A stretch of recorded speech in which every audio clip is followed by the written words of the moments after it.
Hello friends, welcome to our channel. अगर आप हमारे चैनल में नए हैं तो सबसे पहले आप हमारे चैनल को सब्सक्राइब कर लीजिए और अगर वीडियो पसंद आए तो लाइक और शेयर करना मत भूलिएगा। आज का क्लास है क्लास 10 का chapter 4 carbon and its compound.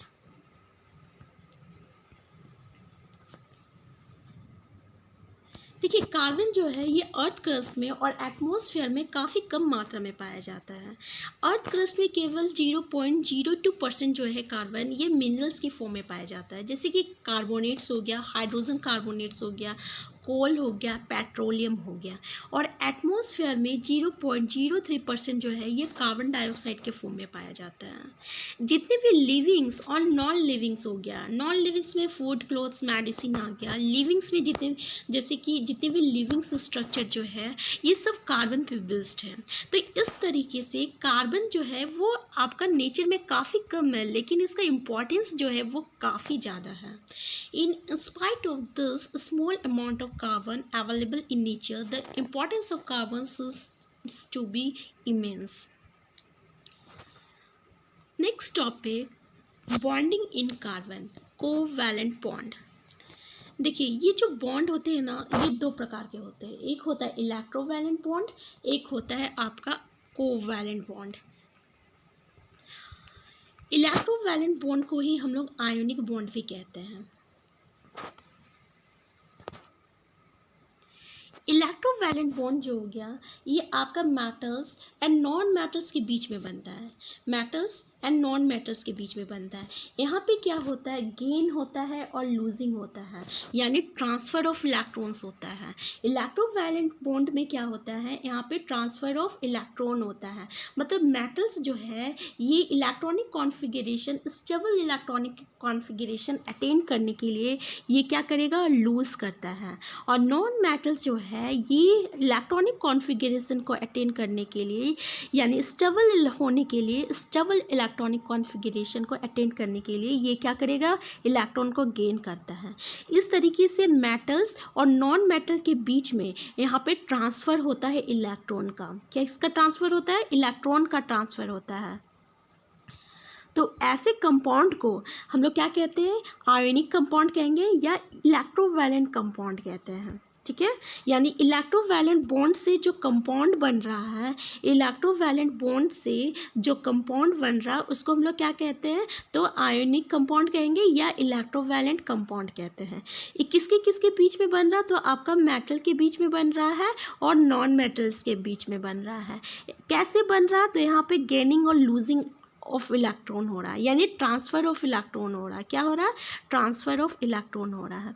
तो देखिए, ये जो इलेक्ट्रोवैलेंट कंपाउंड हुआ, इलेक्ट्रोवैलेंट कंपाउंड, या इसको हम लोग आयोनिक कंपाउंड भी कह सकते हैं। आयोनिक कंपाउंड हुआ या इलेक्ट्रोवैलेंट कंपाउंड हुआ, ये सेम चीज़ हुआ। ठीक है, तो आपका जो ये आयोनिक कंपाउंड है उसकी प्रॉपर्टीज़ जो रहता है ना, वो किसका रहेगा, आपका मेटल्स की प्रॉपर्टीज़ रहेगा, क्योंकि ये मेटल्स से भी तो बन रहा है ना, मेटल्स और नॉन मेटल्स के बीच के में बन रहा है, इसलिए इसकी जो प्रॉपर्टीज़ है वो क्या शो कर रहा है, अधिकतर वो मेटल्स का प्रॉपर्टीज़ को शो कर रहा है। इसका जस्ट अपोजिट जो कोवैलेंट बॉन्ड है ये नॉन मेटल्स और नॉन मेटल्स के बीच में बनता है। किसके बीच में बनता है, नॉन मेटल्स और नॉन मेटल्स के बीच में बनता है। यहाँ पे क्या होता है, शेयरिंग होता है, म्यूचुअल शेयरिंग होता है। आपस में एक दूसरे लोग क्या करते हैं, यहाँ पे इलेक्ट्रॉन को शेयर करते हैं और क्या बनाता है, बॉन्ड बनाता है। और ऐसे बॉन्ड को हम लोग क्या कहते हैं, कोवैलेंट बॉन्ड कहते हैं। और जो कंपाउंड बनेगा उसको हम लोग क्या कहेंगे, कोवैलेंट कंपाउंड कहते हैं। ठीक है, तो आपका कोवैलेंट कंपाउंड क्या हो गया आपका, जो कि कोवैलेंट बॉन्ड से बनता है। और कोवैलेंट बॉन्ड क्या हुआ, तो यहाँ पे म्यूचुअल शेयरिंग ऑफ इलेक्ट्रॉन होता है। किसके बीच बन रहा, तो नॉन मेटल्स और नॉन मेटल्स के बीच में बन रहा। जैसे कि यहाँ पे हाइड्रोजन है। ठीक है, हाइड्रोजन के ऑटरमोस्ट में कितना इलेक्ट्रॉन है, 1 इलेक्ट्रॉन है। अब ये हाइड्रोजन हुआ, इसके भी ऑटरमोस्ट में 1 इलेक्ट्रॉन है। ये क्या करेगा, इससे 1 इलेक्ट्रॉन ले लिया तो इसके ऑटरमोस्ट में 2 इलेक्ट्रॉन हो गया। ये अब क्या हो गया, स्टेबल हो गया। अब ये हाइड्रोजन क्या करेगा, इससे 1 इलेक्ट्रॉन ले लिया, अब इसके भी ऑटरमोस्ट में कितना हो गया, 2 इलेक्ट्रॉन हो गया। तो इस तरीके से यहाँ पे क्या हुआ, म्यूचुअल शेयरिंग हुआ। क्या हो रहा है, म्यूचुअल शेयरिंग हो रहा है। और इस तरीके बॉन्डिंग को हम लोग क्या कहते हैं, कोवैलेंट बॉन्ड कहते हैं। तो देखिए क्या है आपका आयनिक कंपाउंड की प्रॉपर्टीज़ कि ये इसका जो है हाई मेल्टिंग पॉइंट रहेगा और बॉइलिंग पॉइंट रहेगा, ठीक है। और ये इलेक्ट्रिसिटी भी कंडक्ट करता है किस स्टेट में, सॉल्यूशन स्टेट में और मॉल्टेन स्टेट में कंडक्ट करेगा। अब जितने भी कार्बन कंपाउंड से, कार्बन कंपाउंड मतलब आपका कोवैलेंट बॉन्ड का बात कर रहा है, कार्बन कंपाउंड है तो ये कोवैलेंट बॉन्ड है, तो ये कैसा रहेगा, तो ये पुअर कंडक्टर ऑफ इलेक्ट्रिसिटी रहेगा। क्यों, क्योंकि ये सिर्फ नॉन मेटल्स के बीच में बन रहा है, तो ये किसका प्रॉपर्टी शो करेगा, ये आपका नॉन मेटल्स की प्रॉपर्टी को शो करता है। और इसका मेल्टिंग पॉइंट और बॉइलिंग पॉइंट भी जो रहेगा वो आपका कम रहता है as compare to ionic compound.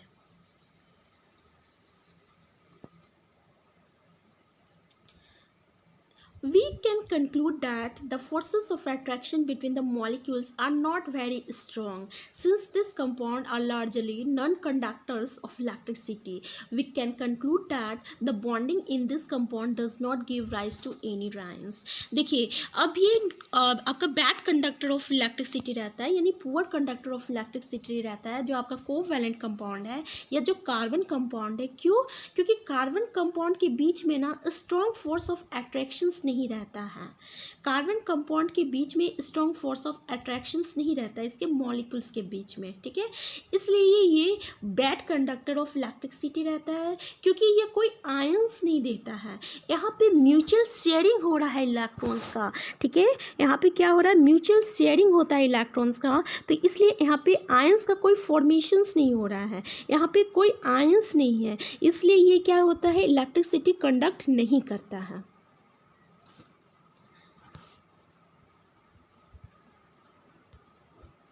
We know that the reactivity of elements is explained as their tendency to attain a completely filled outer shell, that is attain novel gas configuration.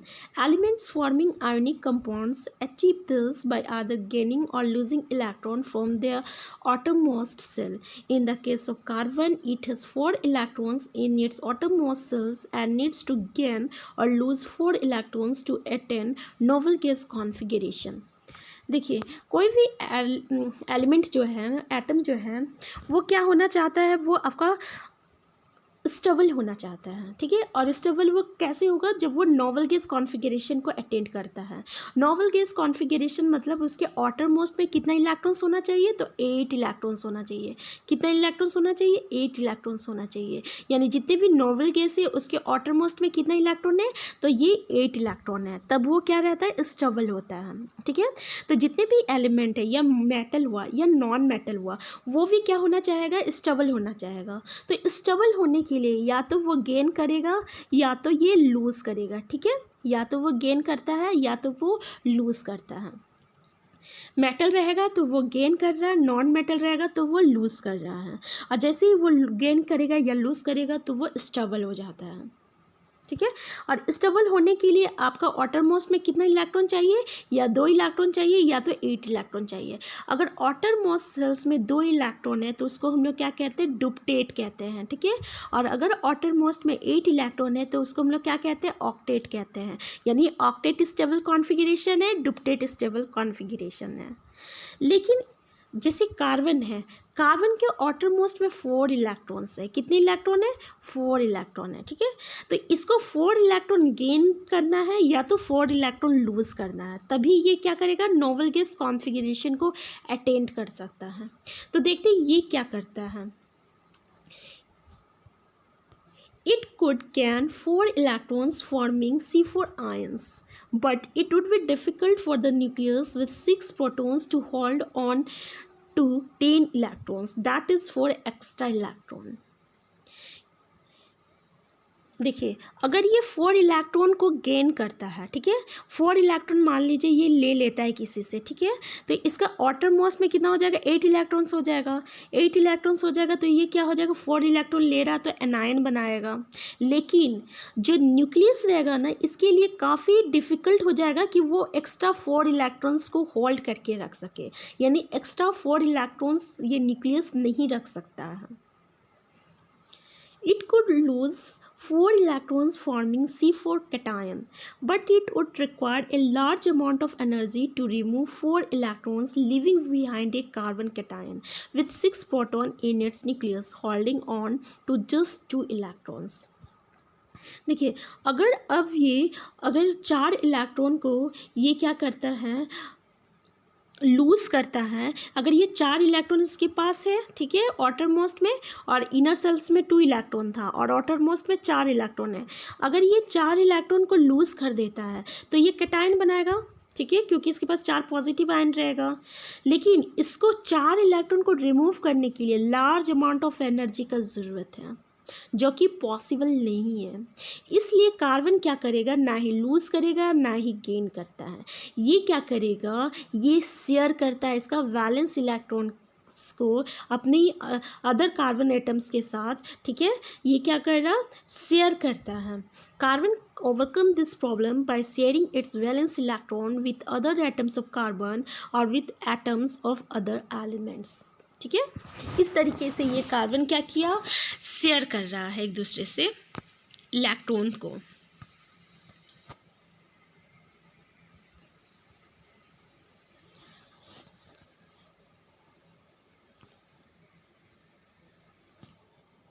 देखिए molecules कैसे बनता है, जैसे कि ये H है ना, ये H2 मॉलिक्यूल्स है, तो ये H2 मॉलिक्यूल्स कैसे बनता है, जैसे हाइड्रोजन के पास एक ही इलेक्ट्रॉन है इसकी की सेल में, यानी आउटर मोस्ट सेल में, ठीक है। हम लोग पढ़े थे ना सेल क्या होता है, K, L, M और N, ठीक है। और उसका आउटर मोस्ट सेल जो रहेगा, अगर उसके आउटर मोस्ट में 2 इलेक्ट्रॉन है तो इसका एक आउटर मोस्ट सेल हो गया।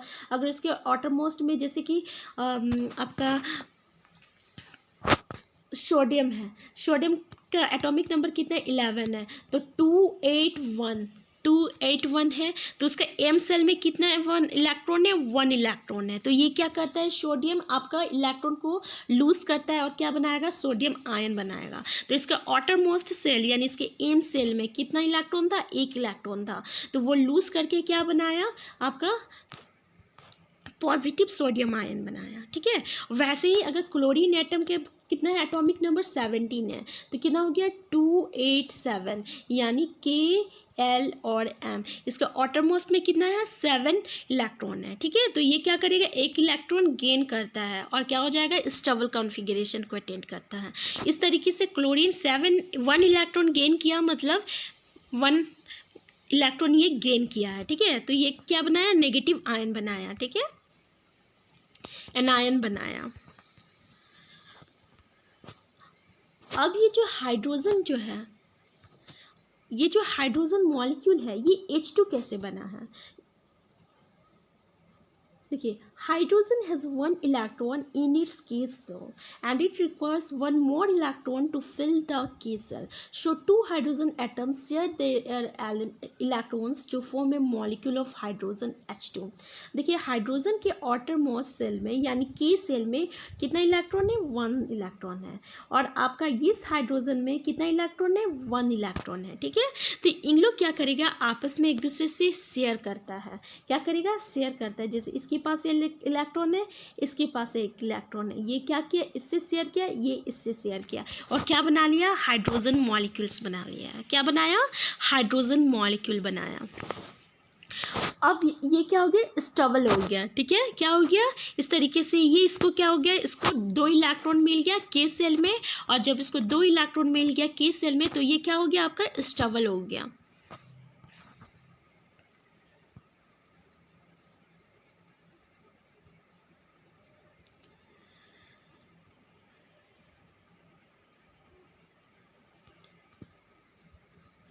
The shared pair of electron is said to constitute a single covalent bond between the 2 hydrogen atoms. A single covalent bond is also represented by a line between the 2 atoms. देखिए यहाँ पे एक ही electrons का transfer हो रहा है, एक ही electrons का ट्रांसफ़र हो रहा है, इसलिए इसको हम लोग सिंगल कोवैलेंट बॉन्ड कहते हैं। और सिंगल कोवैलेंट बॉन्ड को हम लोग सिंगल एक लाइन से रिप्रेजेंट करते हैं, जैसे कि यहाँ पर रिप्रेजेंट किया गया है। इसको हम लोग क्या कहेंगे, सिंगल कोवैलेंट बॉन्ड कहते हैं।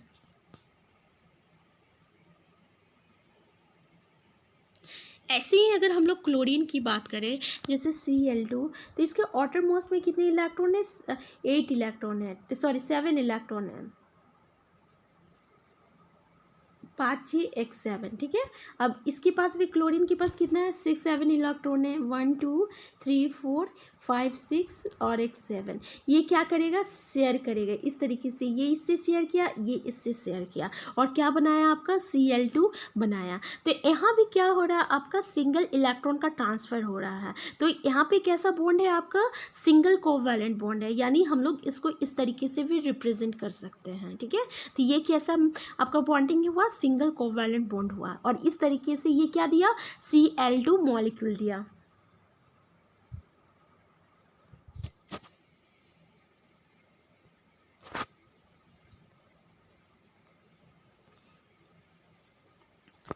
अब देखिए हाइड्रोजन में कैसे बन रहा है।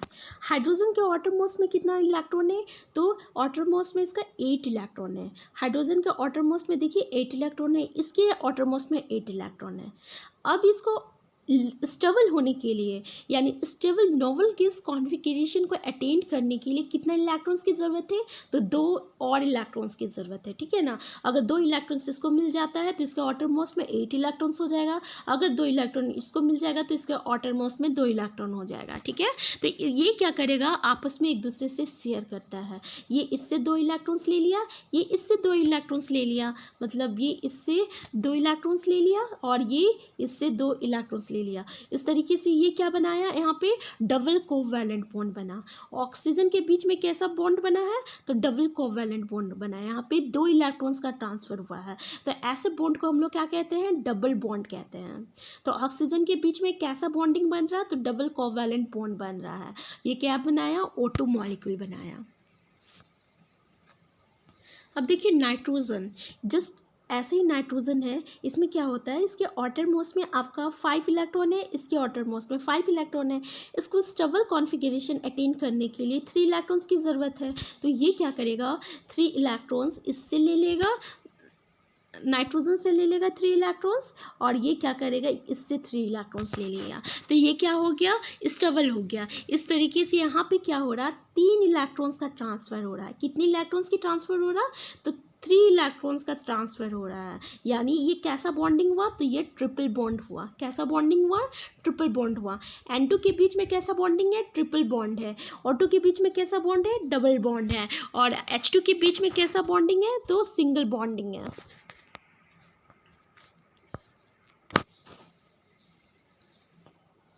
Such bonds which are formed by sharing of an electron pair between 2 atoms are known as covalent bonds. Covalently bonded molecules are seen to have strong bonds within the molecule, but intermolecular forces are weak.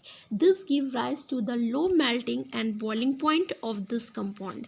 Since the electrons are shared between atoms and no charged particles are formed, such covalent compounds are generally poor conductor of electricity. देखिए, तो ऐसा bond जहाँ पे sharing होता है electron का, उस bond को हम लोग कोवैलेंट बॉन्ड कहते हैं। कोवैलेंट बॉन्ड के मॉलिक्यूल्स के बीच में स्ट्रॉन्ग बॉन्ड रहता है, लेकिन इसका इंटरमॉलिक्यूलर फोर्सेस जो रहेगा वो वीक रहेगा, जिसके कारण उसका लो मेल्टिंग पॉइंट रहेगा और लो बॉइलिंग पॉइंट रहता है। तो ऐसा इलेक्ट्रॉन्स जो रहता है, शेयर होता है, यहाँ कोई चार्ज पार्टिकल्स नहीं बनता है। तो ऐसे कोवैलेंट कंपाउंड जो रहता है वो पुअर कंडक्टर ऑफ इलेक्ट्रिसिटी रहता है।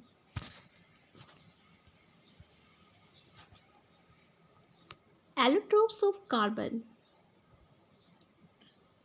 The element carbon occurs in different forms in nature with widely varying physical property.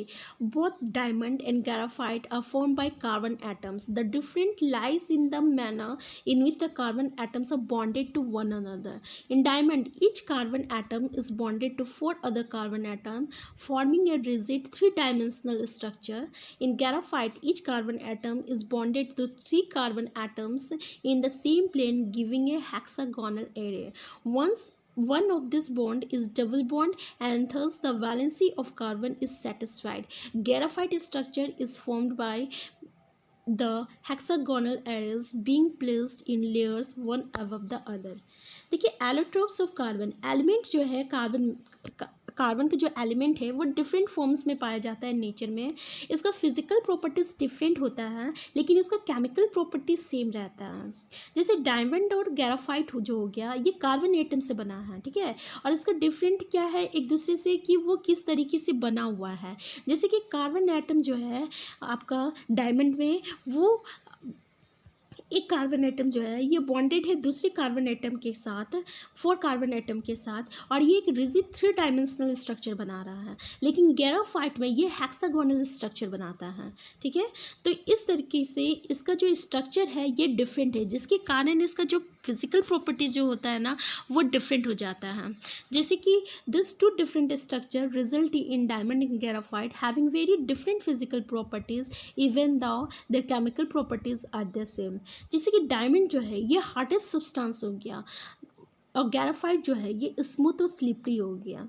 Graphite जो है ये गुड कंडक्टर ऑफ इलेक्ट्रिसिटी है, जैसे कि नॉन मेटल्स होता है गुड, जबकि जैसे कि आपका मेटल से गुड कंडक्टर ऑफ इलेक्ट्रिसिटी, तो ग्राफाइट जो है ये भी आपका गुड कंडक्टर ऑफ इलेक्ट्रिसिटी रहता है, जबकि कार्बन जो कि नॉन मेटल्स है वो बैड कंडक्टर ऑफ इलेक्ट्रिसिटी रहता है। Diamond can be synthesized by subjecting pure carbon to very high pressure and temperature, and these synthetic diamonds are small but are otherwise indistinguishable from natural diamonds. देखिए ये diamond जो है इसको synthetically हम लोग बना सकते हैं। जब हम लोग प्योर कार्बन को बहुत हाई प्रेशर और टेम्परेचर उसमें अप्लाई करते हैं तो सिंथेटिक डायमंड बनता है, ठीक है। Fluorines from other class of carbon allotropes. The first one to be identified was C60, which has carbon atoms arranged in the shape of a football. Since this looked like the Goddess's dome designed by US architecture Buckminster Fuller, and the molecule was named fluorine. देखिए fluorines जो है ये भी एक other class है आपका carbon allotropes का। पहला जो आइडेंटिफाई किया गया है फ्लोरीन का वो है 616, और इसका जो कार्बन एटम जो है ये फुटबॉल की शेप में अरेंज है, जो कि आपका एक गॉडेसिक डोम है, जो कि एक यूएस आर्किटेक्चर बकमिनिस्टर फ्लोरर ने उसका डिज़ाइन किया था, इसलिए इस मॉलिक्यूल का नाम उसी के नाम पे रखा गया है। ये देखिए स्ट्रक्चर C16 का जो कि फुटबॉल लाइक स्ट्रक्चर है, इसको उसी के नाम से रखा गया है और इसका नाम